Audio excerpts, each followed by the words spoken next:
normally nobody's looking to shank you. When you get into the higher institutions, when people are doing, a ton of time and there's no way you can benefit them, then you got a little more problem. Maybe if he'd be in a camp type situation, that's a possibility. But based on the lifestyle and what he's done and what he's accomplished, if he had to go behind those bars for a lot of years, I think that he may commit suicide. When Sean Diddy Combs was sentenced to 50 months in federal prison, the reactions were immediate. Shock, confusion, disbelief. But for Michael Francesi, a former capo in the Colombo crime family who spent years behind bars, the biggest problem for Diddy is yet to come. Obviously, he's disappointed, although he really shouldn't be. I think, a 4-year sentence here with already credit for the year or so that he has in, I think he did very well with respect to all of the drama and all of the circumstance around this trial. There was a lot of bad stuff out there, and I'm not saying, I'm not passing judgment on that, but it just looked really bad.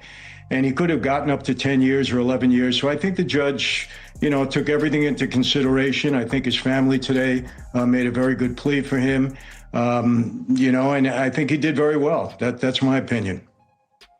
So what in your experience, like your own experience and other, inmates that you've seen go through it and then show back up at the, the cell block, how do they take this? Do they bury their head in the pillow and cry, or do they keep their head held high and just pack up their stuff and wait for their assigned new prison? Like, tell me everything. Well, everybody's different. I'm sure he went back was somewhat disappointed, so he's probably, dwelling on that. Hey, it could have been differently. Maybe I should have gotten out. Maybe he's a little bit upset, a little bit angry. I get it. All those emotions come into play. Francis explained that despite the headlines, Did's legal team managed to navigate a highly volatile situation. The judge, in his view, weighed everything: the years of controversy, the intense media coverage, and the emotional testimony from Diddy's family. In the end, Diddy walked away with just over 4 years, a sentence that many insiders believe could have been much harsher. He's got to get ready. He'll spend a couple of weeks there until they designate him to a new facility. And he'll be a lot better off in prison than he is in the federal jail. At least there you can move around and you got some freedom on the yard and things like that. My thought is he'll collect himself, get himself together. There are ways for him to improve himself. They have the Bureau of Prisons now has a drug program. And if you're allowed to get into that drug program, you can knock as much as 18 months off your sentence. Now, I don't know if he'll qualify, if they'll allow him to go in, but he'll probably start to think about, okay, what can I do to reduce my time now? That's what everybody thinks when you get in there. Is there any way we can better ourselves? He's thinking about what facility they're going to send him to. I'm sure he spoke to his lawyers and he asked his lawyers to put in a facility that's close to his home, close to his family, a low or medium level. I don't think he'll get into a camp. Can you though? Does your request actually count? I mean, I thought the feds just put you where it works for them. I didn't think you get a say in it. Well, here's the thing. The judge, you could ask the judge to recommend. The Bureau of Prisons doesn't have to go along with the judge's recommendation, but it does help a little bit. They do try to sometimes satisfy the judge's request. You can put in a request, and sometimes they'll honor it, sometimes they won't. There's a process that determines where someone like Diddy ends up. Judges can recommend a facility, but the Bureau of Prisons makes the final decision. Because of Diddy's fame and the public attention surrounding his case, it's unlikely he'll be placed in a minimum security camp. Those facilities, often nicknamed Club Fed, are reserved for low-risk inmates with open grounds, limited barriers, and a more relaxed atmosphere. But Diddy's high profile makes him a security concern, meaning a medium security prison is far more probable. Is the camp the lowest security and therefore more paddle and tennis and all the other things and what they call Club Fed or Camp Cupcake?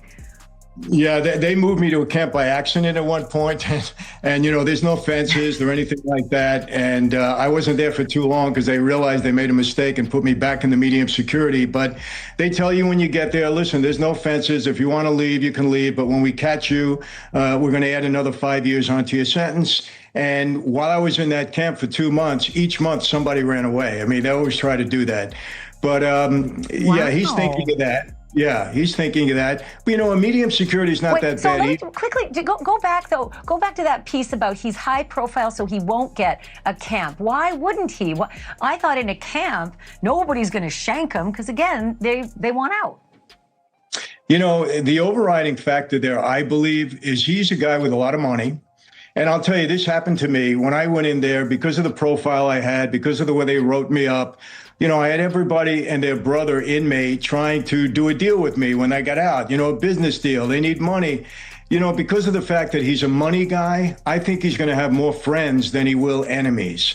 And in a medium security, normally nobody's looking to shank you. When you get into the higher institutions, when people are doing, a ton of time and there's no way you can benefit them, then you got a little more problem. But in a medium security, I don't think he'll have an issue at all. I really don't. He can be too much of a benefit to inmates that are always looking for something, and he could be a golden ticket for some people, at least in their mind. Francis knows what that world looks like. He recalled his own time in both camps and higher security prisons. Minimum security camps had no fences, just open perimeters and trust. But mistakes, transfers, and oversights could easily land someone back in a tougher environment. He emphasized that Did's experience will depend less on where he goes and more on how he handles himself once there. The artist got him dropping to his knees at the time of the verdict, crying on the chair.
Goals of people wrong.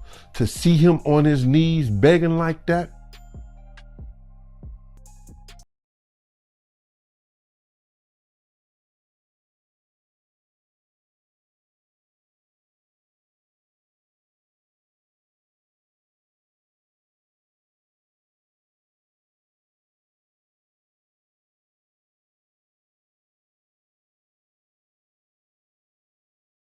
to see him like that. For Diddy, those moments will test him more than any courtroom ever could. The isolation, the stripped-down lifestyle, the distance from everything familiar. It forces a kind of honesty that fame never allows. So what does Diddy do now? Well, his lawyers are trying to keep the hip-hop mogul close to his family in a safer and more rehabilitative environment. Gene Deal, his former bodyguard, though, doesn't believe that Diddy deserves any sympathy he's getting right now for the sentence. God is good. I don't have no sympathy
I'm happier than a barrel of. On Monday, Diddy's defense team sent a letter to Judge Arun Subramanian asking him to recommend that the Bureau of Prisons place Diddy at FCI Fort Dix, a massive low-security federal prison in southern New Jersey. Attorney Tenny Geragos wrote that Fort Dix's would allow Diddy to address drug abuse issues while also maximizing family visitation and rehabilitation.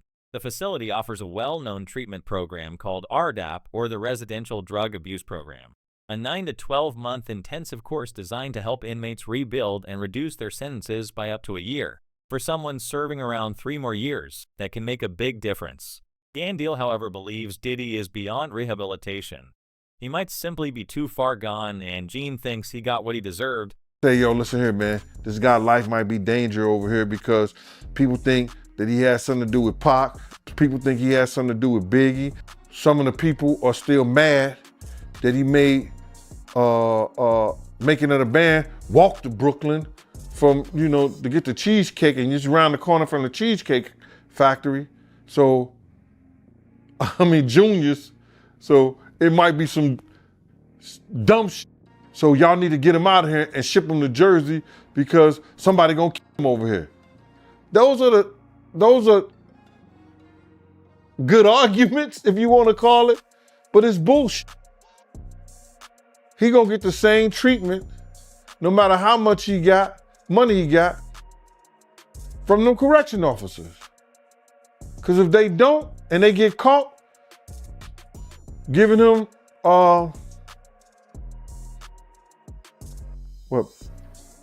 preferential treatment, they gonna lose their job. So you feel like Pac fans will try to do something to him? Pac and Biggie fans. He can have issues with both of them because a lot of people think, because of the statement that Keefe D made, that he did something to Pac. A lot of people know or think that because of Biggie leaving, they finding out that Biggie was leaving Bad Boy, that he may have had something to do with Biggie. People feel that way. You hear it all the time. You see it all the time on the chats and all that stuff. Over the years, Fort Dix has seen its share of well-known faces. Still, for Diddy's legal team, the appeal is obvious.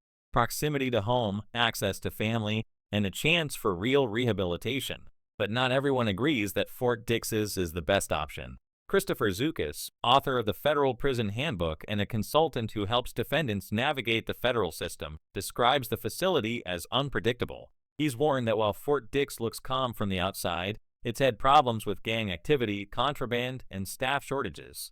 And this could actually be a problem for Diddy because America's prisons are still full of people who absolutely adore Tupac. And many of them, especially in Fort Dix, see their newest detainee as having had a hand in the shooting that took their heroes. Keefe D, his trial begins in February, and his defense is the reason why he killed Tupac is because of Puffy. Puffy, he put a hit out on him and Suge, and I don't know, man. It ain't looking too good for Puffy. Brother, you know what? With a trial, you can't only use circumstantial evidence. You have to have some kind of physical evidence. There's no physical evidence that Keefe D or has something to do with Pac's death. There's circumstantial evidence. There's people that could probably testify of what somebody told them or heard.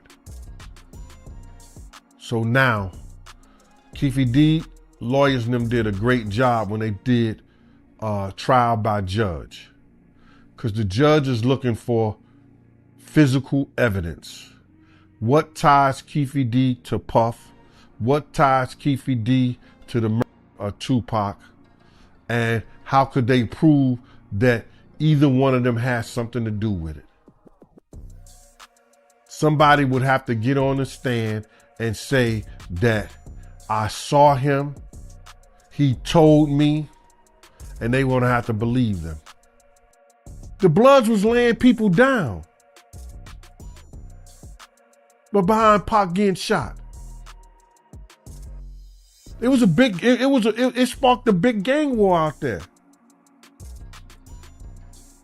So if they want to pull Diddy into that, they got to mitigate circumstantial evidence.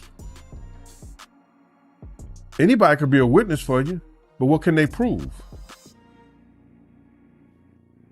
Somebody's going to have to say, I heard this conversation. This was a handshake or a nod or something went down, and it's going to be hard to prove. It's going to be hard to prove. Unless